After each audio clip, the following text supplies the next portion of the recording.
Versículo 3, 5 y Santiago 1, 5. Gloria a Dios. Vamos a orar. Amado Dios y Padre Celestial, vamos a compartir tu palabra. Señor, yo sé que tú tienes una enseñanza, un alimento para cada humilde corazón que escucha tu palabra.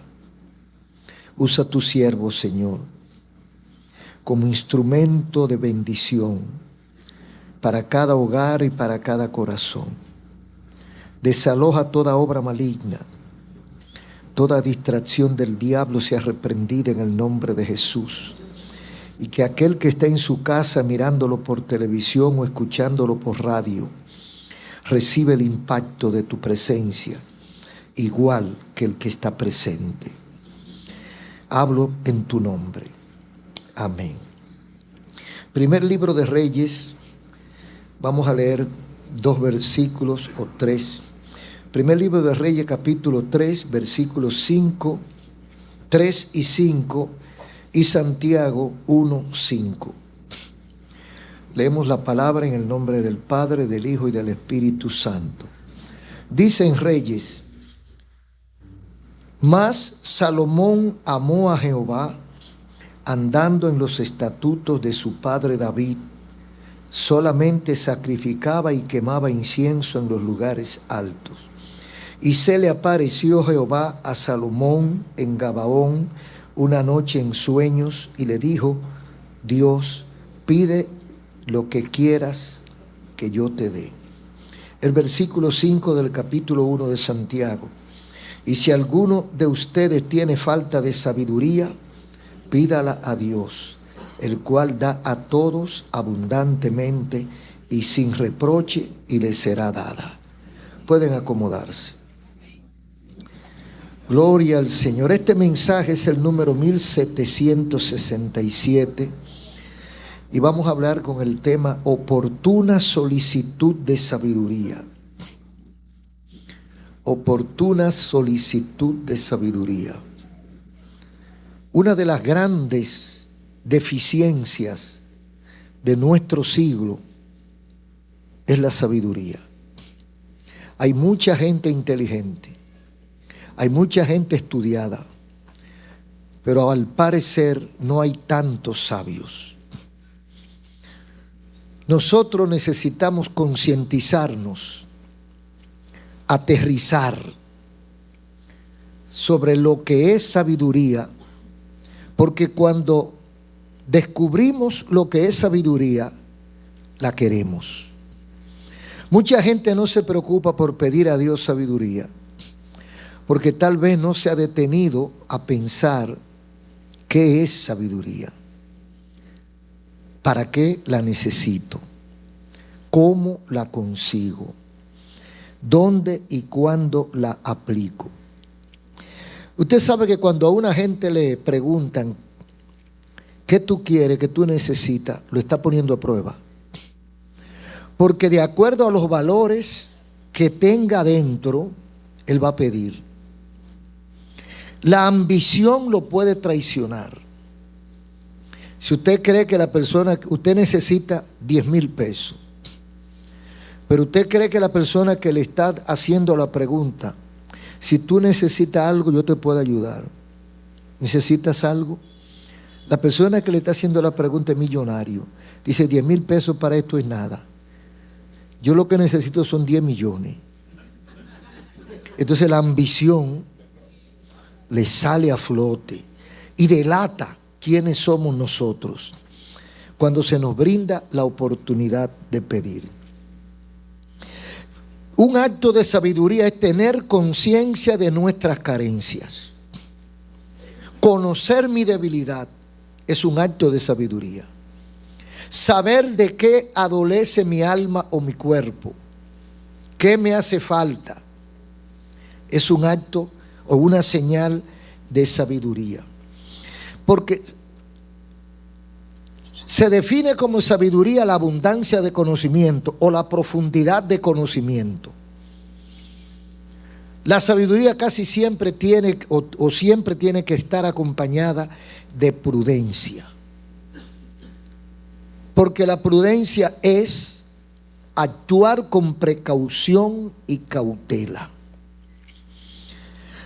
Es un desafío si alguien con calidad nos dijera a nosotros que pidamos lo que necesitemos. Descubrirá nuestra sabiduría. Hay preguntas que nos desnudan, que nos sacan a flote quiénes somos y hasta dónde podemos nosotros llegar. El contexto del que vamos a hablar es de un rey que muere, instruye a su sucesor, que es su hijo, y ¿qué hace el hijo después que el padre desaparece? Lo que vamos a decir, lo que vamos a hablar, usted sabe que hay muchos enemigos de la fe, enemigos de la Biblia, que quieren calificar de leyenda a la Biblia entera, pero olvidan que historia y leyenda a veces se parecen, pero se diferencian.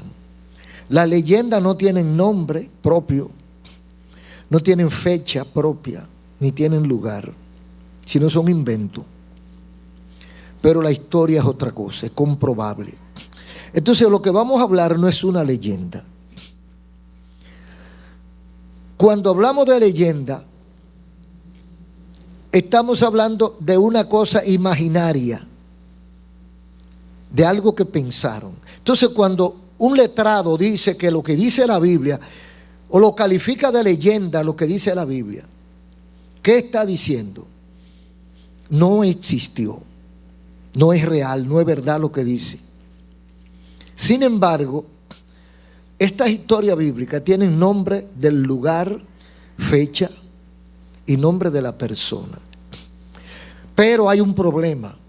Cuando nosotros hablamos, por ejemplo, del caso de David y Goliat, con toda la facilidad del mundo usted encuentra el año en que sucedió, el punto geográfico exacto en que sucedió y los nombres de con quienes sucedió y los nombres de los reyes de ese tiempo, que son hechos históricos. Entonces David existió, Goliat existió, Saúl existió, los filisteos existieron, pero lo que Dios hizo con David no existió. Y entonces, o sea, una cosa es verdad, pero la otra no. Entonces, nosotros que no somos tan sabios, entendemos que si una cosa es verdad, ¿por qué la otra no será verdad también? Y si una no es verdad, ninguna son verdad.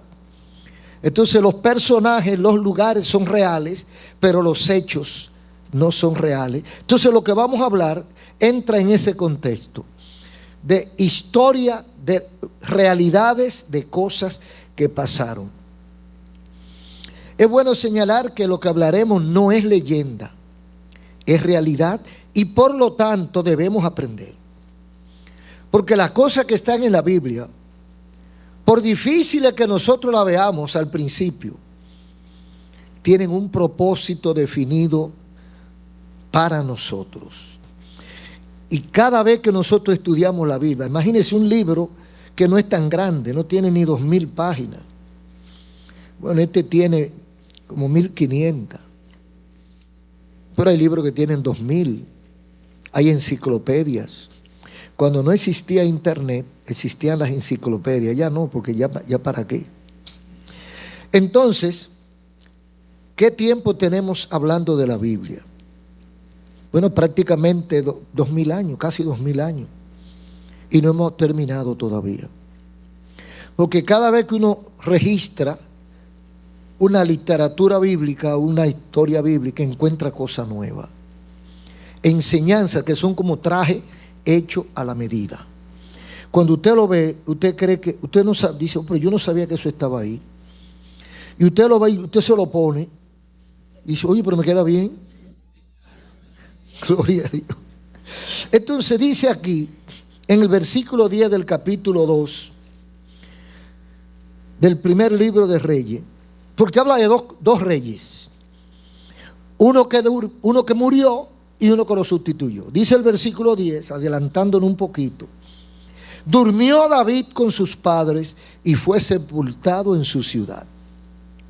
Y dice el versículo 12: y se sentó Salomón en el trono de David su padre, y su reino fue firme en gran manera.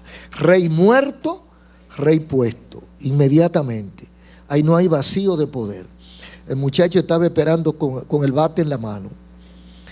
El pitcher le lanzó la bola, se quita el rey viejo y ya está el otro con el bate en la mano. ¡Pam! Y siguió. Y el juego continúa. Gloria a Dios. Ahora, ¿qué pasó cuando sucede ese hecho histórico? Que muere el rey David y le sustituye su hijo Salomón. Porque dice que inmediatamente se sentó en el trono de David su padre. Ya todo estaba arreglado. David antes había dado un legado, había dado una instrucción, había organizado las cosas. Y fíjense lo que dice el versículo 1 del capítulo 2 del primer libro de Reyes. Llegaron los días en que David había de morir, y ordenó a Salomón su hijo diciendo: yo sigo el camino de todos en la tierra, esfuérzate y sé hombre. Aleluya. Guarda los preceptos de Jehová tu Dios, andando en sus caminos, para que confirme Jehová la palabra que me habló diciendo: si tus hijos guardaren mi camino de todo su corazón y de toda su alma, jamás faltará a ti varón en el trono de Israel. ¿Cuántas cosas? Lo primero es que los reyes mueren, porque hay personas que son tan soberbios y comparones que creen o se comportan como el que nunca va a morir. Sin embargo, los reyes mueren. Y un rey no es un presidente. El presidente está sujeto a leyes, a congreso, a una serie de artículos. Los reyes no. Los reyes eran congreso, eran ley, eran constitución, ellos eran todo. Ellos ordenaban la muerte de alguien y se fue. Entonces, había más posibilidad de pensar que el rey era un semidios. Sin embargo, llegaron los días de morir el rey David, y él ordenó a Salomón, y le fue claro. Quizá no estaba muy enfermo, porque él tuvo la oportunidad de reunir a su familia y decirle: yo sigo el camino de todos en la tierra. O sea, yo soy un hombre como son todos, y vamos a morir. Todos vamos a morir. Esfuérzate y sé hombre. Qué bonito está eso. ¿Qué es ser hombre para David? ¿Qué es ser un hombre para usted? ¿Qué significa hombre? Hombre no es macho. Hombre es el nombre que se le dio a la especie humana. Pero cuando David lo está diciendo, que está diciendo otra cosa más. Está hablando de responsabilidad. Está hablando de seriedad. Está hablando de valor. Está hablando de una serie de cosas que a la gente se le olvidan. O sea, tiene que apretarte los pantalones para que no se te caigan. Porque vas a gobernar un pueblo que no es fácil. Mi padre decía que era mejor bregar con chivos que con gente. Y mire que los chivos le brincan en cualquier momento. Pero es preferible manejar una manada de chivos que de gente. Entonces David tenía 40 años en el ejercicio del gobierno. Había sido guerrillero, había sido pastor de ovejas. Era un hombre de vasta experiencia. Y cuando él llama al muchacho que lo va a sustituir y le dice: sé hombre, el muchacho tuvo que pensar en la historia del papá y decir: cuando papá me dice que sea hombre, me está diciendo todo lo que él hizo, todo lo que le pasó y que pudo llegar hasta aquí. Sé hombre. Porque ahora cualquiera es hombre, hermano. En una ocasión, nosotros tenemos un amigo. Ese amigo fue uno de los grandes, de los comandantes que vino a derrotar a Trujillo por allá por los finales de los 50. Él era veterano de eso. Y entonces estábamos en la oficina de él. Y otro amigo de él, un señor de edad, viene a presentarle a su hijo, que es general. Yo estaba ahí. Y viene y le presenta a su hijo y le dice que él es general. Y el señor amigo de todos, el dueño de la oficina, lo miró así y dice que ahora cualquiera es general.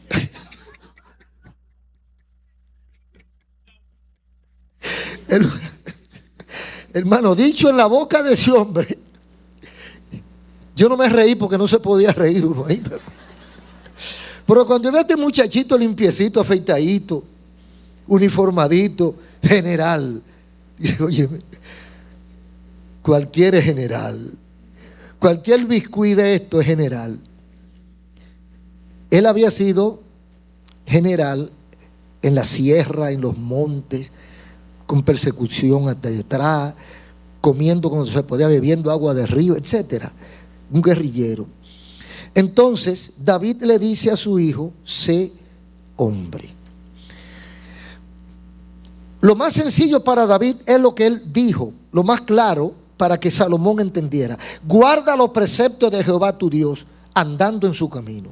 Ahí comienza la hombría según David. ¿En qué consiste ser hombre para David? Además de los valores humanos, en guardar los preceptos de Jehová tu Dios. ¿Cómo sé yo que estoy guardando los preceptos de Jehová mi Dios? Andando en sus caminos. Una conducta acorde con lo escrito o lo determinado por el Señor. Entonces viene la parte de la promesa en el versículo 4. Le dice a David: sé hombre, guarda los preceptos de Jehová tu Dios andando en su camino, para que confirme Jehová la palabra que me habló. O sea que Dios había hecho un compromiso con David. Esto no es leyenda, hermano. Vuelvo a repetir lo de ahorita. David existió, Salomón existió, Israel existió. Entonces lo que Dios le dijo a David también existió. O sea, este diálogo que tiene Dios y David también fue real. Entonces dice David: para que Jehová confirme la palabra que me habló diciendo: si tus hijos guardan mi camino de todo su corazón y de toda su alma, jamás faltará a ti varón en el trono de Israel. O sea, siempre habrá un descendiente tuyo en el trono de Israel. Eso es si guardan mi palabra. Fue una promesa que Dios hizo y que Dios estaba listo para cumplir, pero ellos quizás no pudieron ser fieles. Ahora viene la tarea difícil y desafiante de Salomón. Cuando al muchacho lo enganchan como rey, inmediatamente uno se hace una serie de ideas, porque usted lo van a poner de jefe de una empresa y antes que lo ponga ya usted está haciendo su maqueta en la cabeza, su organización, su organigrama. Esto lo voy a poner aquí, aquello lo voy a poner así. Y ya Salomón tenía una idea de qué era lo que iba a hacer y él creía, porque una cosa es llamar al diablo y otra es verlo cuando viene, hermano. Entonces una cosa es decir: yo quiero ser presidente, yo quiero ser rey, pero después que le montan la ñoña, que usted siente el peso de la responsabilidad y que ni una hoja se va a mover sin su permiso o responsabilidad, entonces que usted se da cuenta de lo que significa eso. Era muy bonito para Salomón. No, que yo voy a heredar a David mi padre. Amén, gloria a Dios. Cuando lo montan, empieza una serie de evaluaciones, ajustes, amarres políticos. Tuve que hacer muchas cosas para alguna cuenta pendiente que tenía su padre, tuvo que enfrentarla, y hasta boda con la hija del poderoso faraón tuvo que hacer. ¿Por qué? Porque en ese tiempo se usaba eso. Los reyes se casaban los hijos, eso era como un pacto de paz.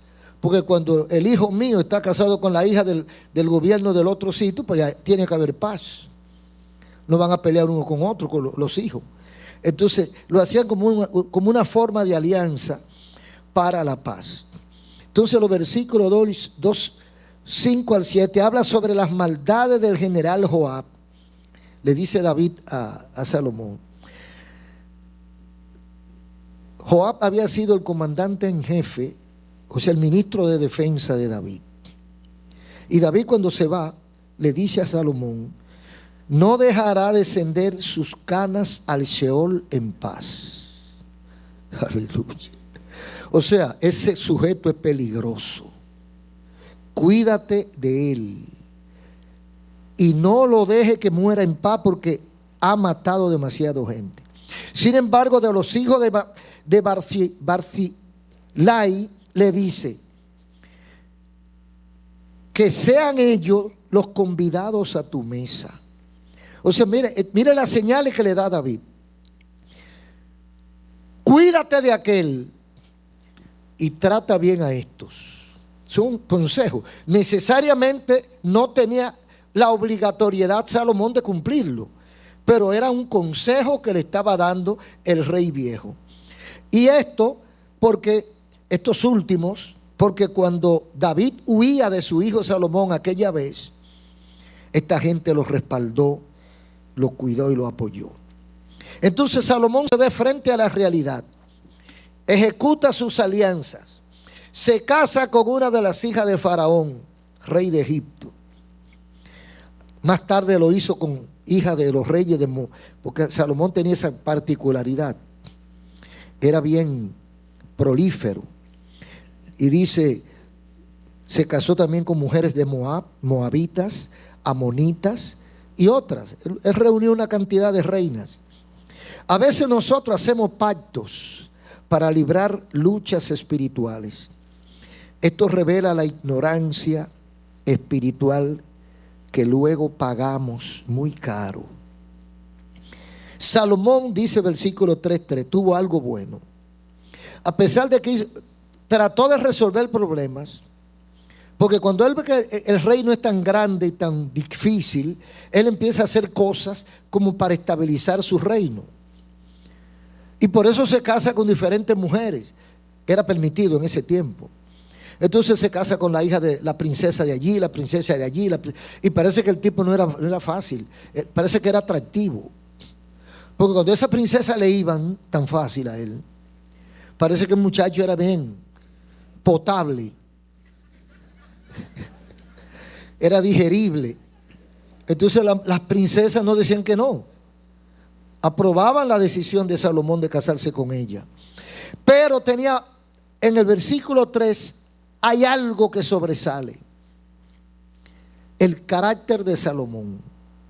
Salomón amó a Jehová, andando en los caminos de su padre, sacrificaba y quemaba incienso.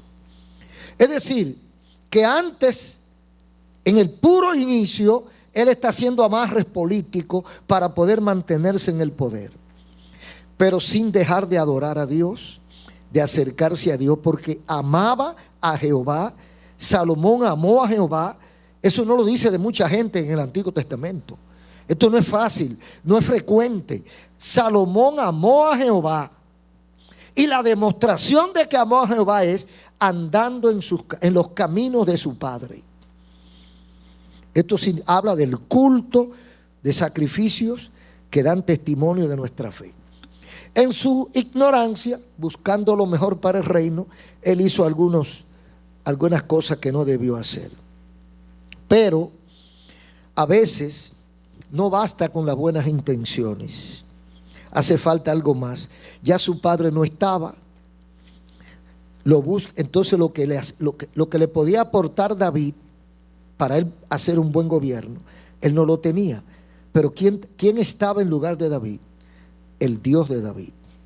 Entonces él busca el Dios de su padre, y por eso él ora y por eso él hace sacrificio y por eso él hace culto, buscando la comunión, el apoyo del Dios de su papá. Porque parece que el testimonio que él tenía era de que a David le había ido bien con Jehová. Mire, parece que él vio que valía la pena agradar al Dios de David.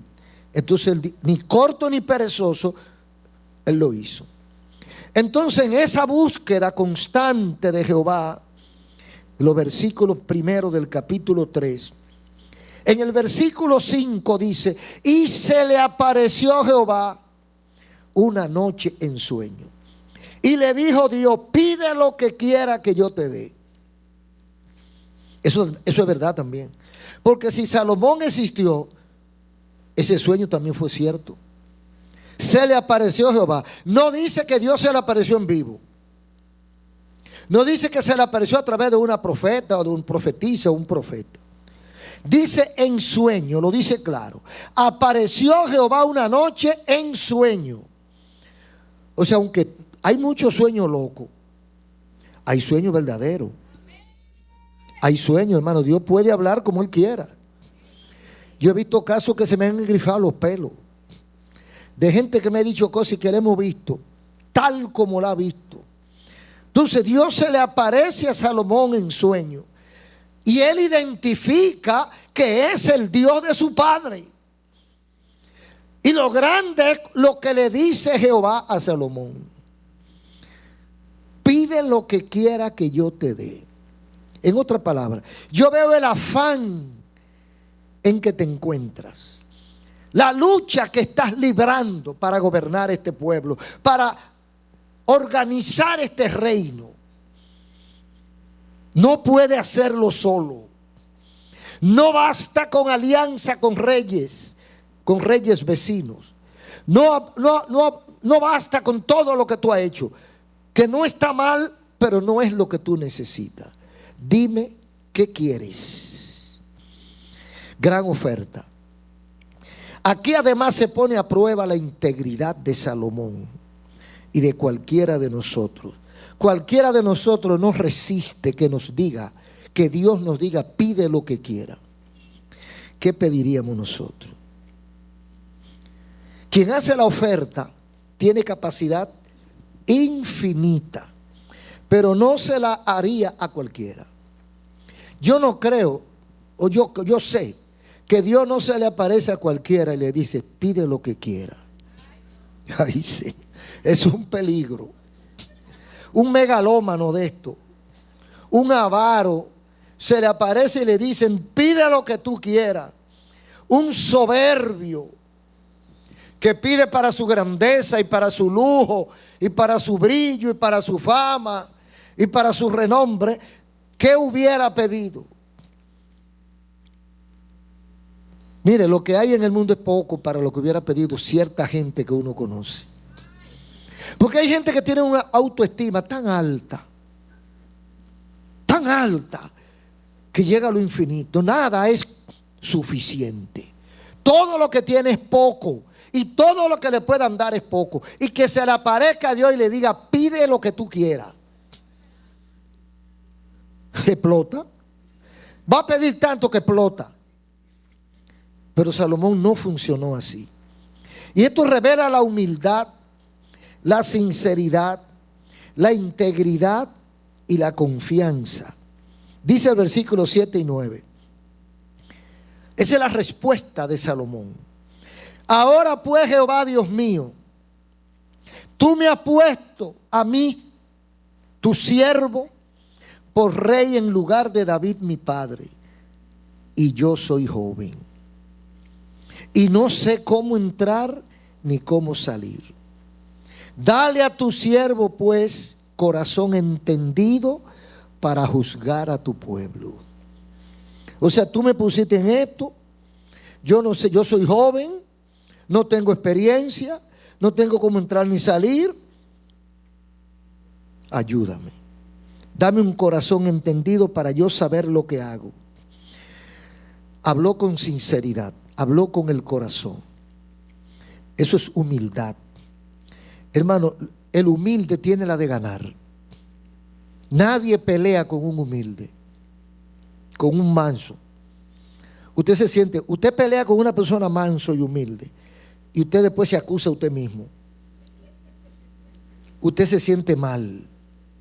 Entonces, cuando este muchacho se tira al suelo, Señor, lo único que te pido, que me ayude a entender a este pueblo para gobernarlo bien para tu gloria. Bendito el Señor. Era un hombre íntegro que no pidió nada material. Era un hombre digno de confianza.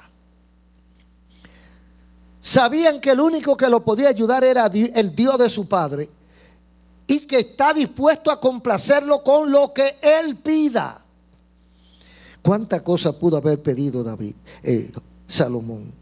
¿Cuánta cosa pudo haber pedido Salomón? ¿Dios lo complació? Fíjese lo que dice el versículo 10 y 12. Agradó delante del Señor que Salomón pidiera esto, y le dijo: porque ha demandado esto y no pediste muchos días, ni riqueza, ni la vida de tus enemigos, sino inteligencia para oír juicio, lo he hecho conforme a tus palabras. Te doy corazón sabio y entendido, tanto que no ha habido ni habrá otro como tú. Aleluya. Mire, como el Señor subraya: porque has demandado esto y no pediste largura de día. Porque hay gente que lo que piden es: bueno, yo no me quiero morir, dame 1000 años. Es una petición que se le puede hacer a Dios, porque es infinito la capacidad. Señor, lo único que yo te pido es que me des 1000 años de salud. No pediste muchos días. No pidió riqueza. Ahí que se le funden los fusibles a cualquiera. Que diga a Jehová, se le aparezca en sueño. Bueno, Satanás copia eso. Satanás le ofrece dinero a la gente y la gente se lo cree. Y es a cambio de su alma, o a cambio de una vida de su familia. Satanás no hace negocio de balde. Entonces, Salomón no pidió riqueza. O sea, no era que no le gustaba el dinero, no era que no quería vivir muchos años. Era que había algo más importante que eso: gobernar bien a su pueblo. Él necesitaba sabiduría. No pidió algo que piden los reyes: la vida de sus enemigos, la victoria sobre los reinos contrarios. Solamente pidió inteligencia y sabiduría para oír juicio. ¿Cuál es la importancia de la sabiduría? Alguien, un gran pensador, dijo: con el conocimiento me gano la vida, con la sabiduría la conservo. Con el conocimiento, con la ciencia me gano la vida, con la sabiduría la conservo. Hay gente que saben tanto que ganan mucho dinero en poco tiempo, pero no lo conservan, porque le falta la otra parte. Y dijo Aristóteles: el ignorante afirma, el sabio duda y reflexiona. El ignorante dice que sí de una vez. Esto es así, sí, eso es así. El sabio no. El sabio dice: déjame confirmarlo, déjame analizarlo, reflexiona, estudia el caso y luego entonces lo afirma. ¿Qué dice la Biblia? Bienaventurado el hombre que halla la sabiduría. Mejor es la sabiduría que las piedras preciosas, y todo cuanto se pueda desear no se puede comparar con ella. Proverbios 3:13. Bienaventurado el hombre que haya sabiduría. Eso quiere decir que no es cualquiera que la encuentra. No es cualquiera que encuentra la sabiduría. Y dice Santiago 1:5: y si alguno tiene falta de sabiduría, pídala a Dios, el cual da a todos abundantemente. Usted ha oído decir a la gente mayores generalmente: ese muchacho tiene mala cabeza. está diciendo que ese muchacho ha tenido buenas oportunidades, o esa muchacha ha tenido buenas oportunidades, pero no ha sabido aprovecharla. O sea, eso es conocimiento sin sabiduría. La sabiduría conlleva prudencia. Entonces, cuando usted consigue las cosas y de repente usted tiene una bendición grandísima y consiguió algo que usted no le esperaba y así mismo lo desbarata, ¿qué le hace falta? Sabiduría. Hay hogares que se han desbaratado por falta de sabiduría. Y dice un proverbio: la mujer sabia edifica su casa, mas la necia la destruye. ¿Por qué? Porque hay momentos que sin el menor esfuerzo, solo con un poquito de sabiduría, usted conserva no solo su marido, sino su hogar, sus hijos, su familia. Porque hay mujeres que trabajan con ímpetu, y hombres también. Los celos lo traicionan. Y usted ve algo, y antes de usted reflexionar, como dice Aristóteles, antes de usted pensar, actúa. Actúa como por resorte, como por instinto. Usted creyó que estaba en casa de fulana y actuó como que estaba en casa de fulana. Pero sucede que no era en casa de fulana, sino era buscándole un regalo a ella que está de cumpleaños. Pero ella no esperó averiguar y le voló encima cuando llegó, porque ella está de cumpleaños y él llegó tarde. Pero él estaba buscándote un regalo y tú creíste que estaba en otra cosa. La mujer sabia, ¿qué hubiera hecho? La mujer sabia se calla. No es que no reaccione, no es que no reclame, no es que no exija, es que sepa cuándo hacerlo. Estamos hablando de oportuna solicitud de sabiduría. Hay cosas que hay que esperar, hay cosas que no hay que esperar. Entonces nosotros necesitamos sabiduría para manejarnos en la vida. La sabiduría tiene que ver con el hogar, tiene que ver con el negocio, tiene que ver con la iglesia, tiene que ver hasta con la salud. Si usted sabe que hay algo que le puede hacer daño, no se lo coma. Ah, pero es que me gusta, pues cómetelo. Porque si sabe que te va a hacer daño, si sabe que te engorda, si sabe que te da colesterol, si sabe que te produce algo, entonces controla la boca. Usted sabe que la mayoría de la gente que tiene problemas es por falta de disciplina. Hay que ejercitarse en la disciplina. Hay mucha gente que la han tenido que operar para rebajar de peso por falta de disciplina. Porque ¿qué es lo que va a hacer la operación? Lo que puede hacer usted sin la operación. Usted además tiene que controlarse el pico. Usted se amarra la boca y no hay que amarrarle el estómago. Le hacen una bariátrica y le amarran el estómago. Amárrese la boca y resuelve más fácil el problema. Pero es cuestión de sabiduría. En una ocasión me dice un recién convertido que él no podía dejar el cigarrillo porque él se fumaba, no recuerdo cuántas cajetillas al día, y que él no podía dejar eso. Digo, no, de golpe tú no lo puedes dejar, pero tú puedes reducir 2 cigarrillos por día hasta que llegue a 0. Y el hombre se llevó de mi consejo y comenzó el proceso, 2 menos, cada día 2 menos, 2 menos. Llegó un día en que ya tenía una semana que no se fumaba ninguno y me lo dijo. Sabiduría, aplicar la sabiduría. ¿Por qué? Porque Dios da más de lo que le pedimos si nosotros somos sabios. Porque Él conoce nuestras necesidades. Dice el versículo 13, volviendo a Salomón: aún también te he dado riqueza y gloria de tal manera que entre los reyes ninguno haya como tú en todos tus días. Salomón pidió sabiduría para gobernar a su pueblo. ¿Quién lo puso a gobernar el pueblo? Dios.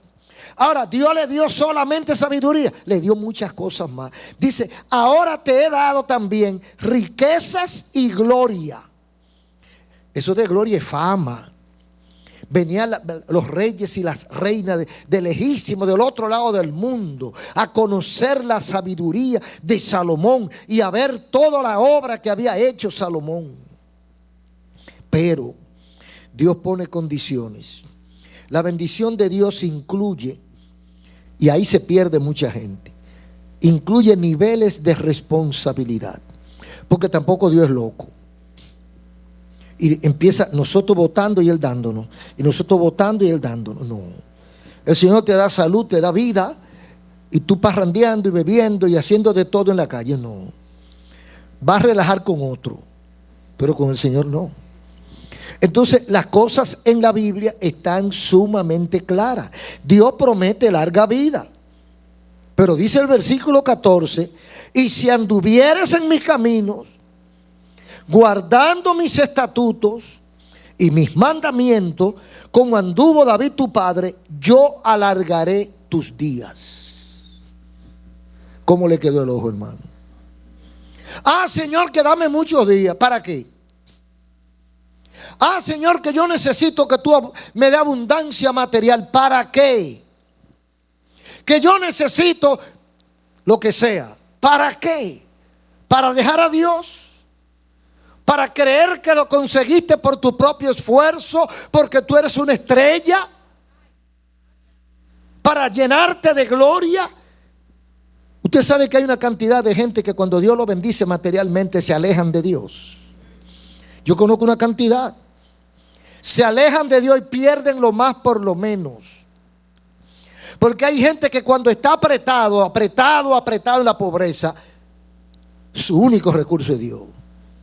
Y se acerca a Dios. Y no sale de la iglesia. Y ayuna y ora y lee la Biblia.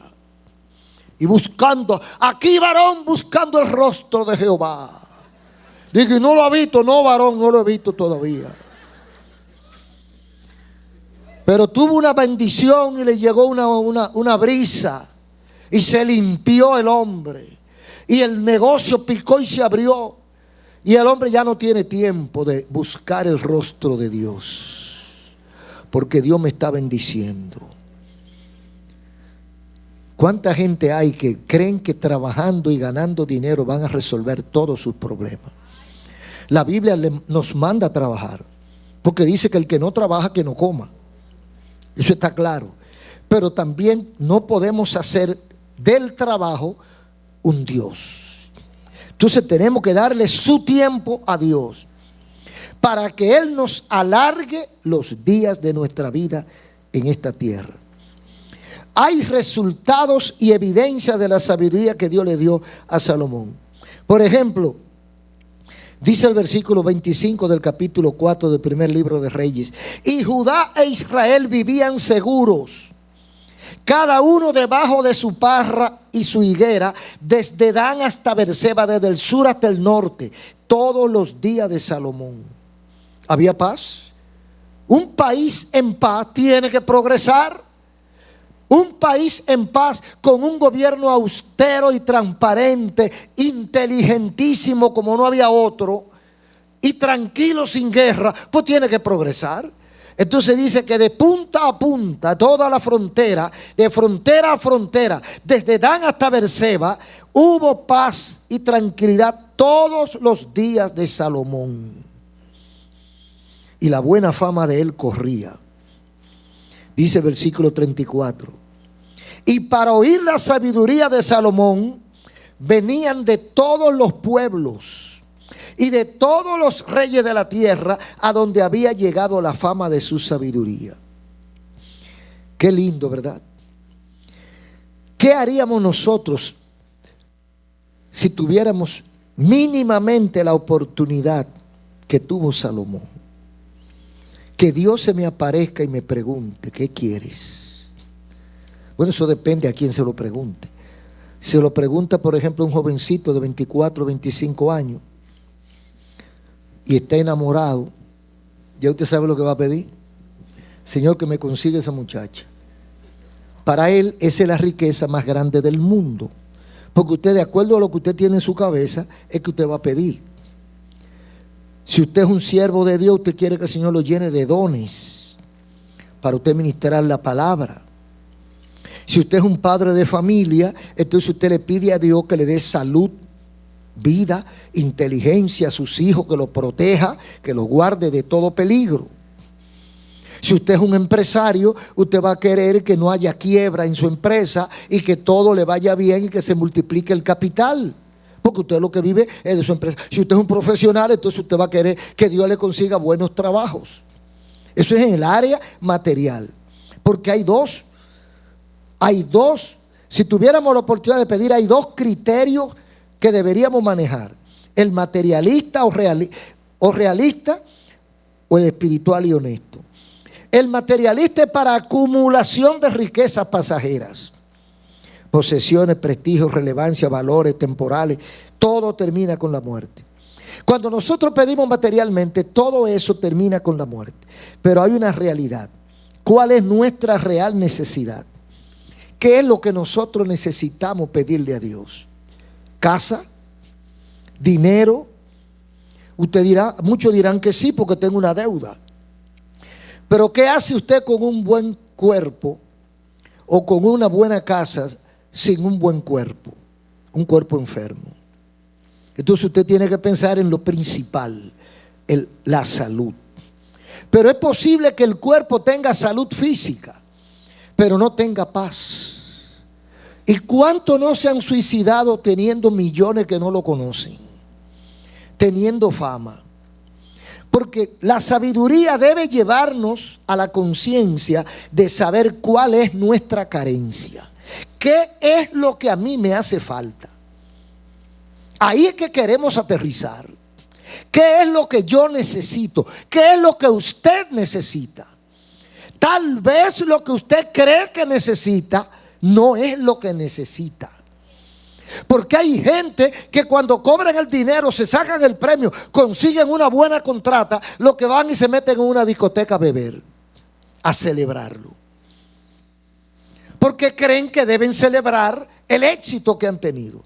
Ahora, ¿qué ocurre cuando van a esa celebración? Se suelta un botellazo y le dan la frente. Entonces lo ponen con las 4 gomas para arriba en una clínica, en un cuidado intensivo, a ver si le salvan la vida. Porque estaba gozando el éxito que tuvo. ¿Era eso lo que tú buscabas? No, pero lo encontraste. ¿Por qué lo encontraste? Porque lo buscaste por el camino equivocado. Entonces, cuando yo recibo esa bendición, yo necesito tener mi cabeza bien puesta. Entonces nosotros tenemos que hacer conciencia de cuál es nuestra real necesidad. Hay veces, hay alguno que me estará escuchando y cree que su necesidad es de dinero. Es posible que tenga necesidad de unos pesos o dólares o euros. Pero si usted lo analiza bien, se dará cuenta que si consigue el dinero en las condiciones que está, no sirve para nada. Usted tiene un problema en su casa, usted tiene un par de hijos en la calle, usted tiene una mujer que no lo quiere, pero usted quiere conseguir dinero. No, usted tiene primero que organizar su casa. Porque por más dinero que consiga, se va a volver, se va a esfumar, espuma y chocolate. Más nada. ¿Por qué? Porque hay que organizar la base donde usted va a montar el espectáculo. Entonces, por eso mucha gente fracasa de mala manera, porque no tiene la sabiduría necesaria para saber qué es lo que necesita. Y yo le aconsejaría en esta ocasión que lo que usted más necesita no es material. Le garantizo que lo que más necesita no es material. Lo material aparece y desaparece. Pero hay algo adentro de usted que no come dinero. Hay una necesidad, hay un vacío, hay un hueco.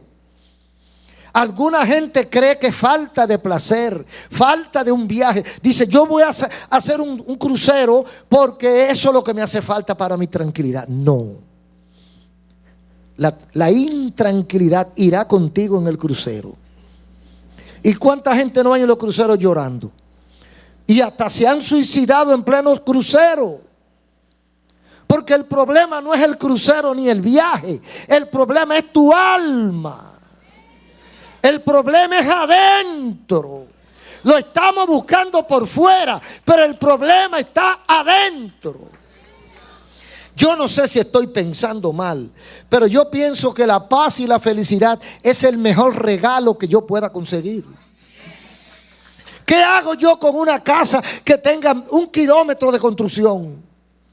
Que tenga 14 piscinas, como aquella que para allá, por el norte, ¿verdad? Que murió en estos días. Con un castillo con 80 habitaciones de lujo. Con cosas que nunca la había conocido dentro de su propio castillo. ¿Qué hace usted con eso si no tiene paz? Eso no se come. No se puede comer la prenda. No se pueden comer los aviones. No se pueden comer los yates. Tiene que pensar en algo más profundo. No cuesta 1 centavo, pero vale mucho. El que necesite sabiduría, pídala a Dios. Pídala a Dios y se la dará. ¿Y qué fue? Pero un niño se da cuenta que está metiendo la pata. Pero no se da cuenta porque está deleitado, está deslumbrado por algo que vio, por algo que quiere, y ya no tiene tiempo de pensar fríamente. Entonces la primera conciencia es saber qué es lo que yo necesito. Salomón lo hizo. Tengo el poder, tengo el reino, soy joven, tengo salud, me entregan el poder sin tirar un tiro, me entregan el reino de mi país. ¿Qué es lo que me hace falta? Tengo salud, tengo todo. ¿Qué es lo que me hace falta? Poder, no. Riqueza, no. Amigos, no, imagínate. Cuando uno llega a esos niveles, se le sobran los amigos. Se crean por arte de magia. Entonces Salomón fríamente dijo, no, yo lo que necesito es sabiduría. Me voy a volver un loco viejo. ¿Cuánta gente no hay por ahí haciendo locuras sin ser locos? Pero están haciendo locura porque le falta sabiduría. Ahora Dios dice que la pida a Él, porque no nacemos con sabiduría. Nacemos casi necios. Pero Dios dice, pídela. Salomón no la tenía, a él se la dieron. Entonces, cuando Dios te da la sabiduría, tú entiendes cuál es el camino que te conviene. Y tú decides. Usted es un joven, está en la calle, está en el parque sentado y dice, me meto en la discoteca o me meto en la iglesia. O me meto en la biblioteca a estudiar. ¿Qué hago? Bueno, el loco viejo se mete en la discoteca. No, que yo tengo que gozar mi vida, goza tu vida. Para que la goce 2 o 3 años. El otro que se metió a estudiar o se metió para la iglesia, cuando tú estés desbaratado, entonces estará él en su apogeo. Porque tuvo el juicio bien puesto y supo elegir en el momento oportuno. Porque hay algunos que levantan la cabeza, sí, pero ¿sabe cuándo la levantan? Cuando ya no hay tiempo. Cuando ya no hay tiempo. Es bueno la sabiduría oportuna. Si usted entiende, tiene aunque es un momento de lucidez, y usted entiende que necesita un toquecito de sabiduría de Dios para poder conducir exitosamente su vida, su familia, su negocio, lo que sea, entonces yo les recomiendo que busque a Dios. Doble sus rodillas, hable con Dios, y si Dios se le apareció a Salomón en sueño, ¿por qué no se le puede aparecer a usted? Pero ya no es tan necesario porque aquí tenemos el resumen. Aquí está el resumen de la sabiduría divina al alcance de nosotros. Todo el que quiera sabiduría, ahí está la Biblia. Lea la Biblia y déjese llevar. No se deje llevar después que pase la desgracia. Déjese llevar del consejo bíblico ahora. Porque de poco valdría después que todo está dañado, después que no hay hijos, ni hay mujer, ni hay hogar, ni hay salud, ni hay tiempo. Entonces ahora yo entendí. ¿Y para qué ya? No entiéndelo ahora. Ahora que hay tiempo. Y termino con las palabras del 12:1 de Eclesiastés. Acuérdate de tu Creador en los días de tu juventud. O sea, cuando hay tiempo. antes que lleguen los días y vengan los años cuando diga, no tengo contentamiento.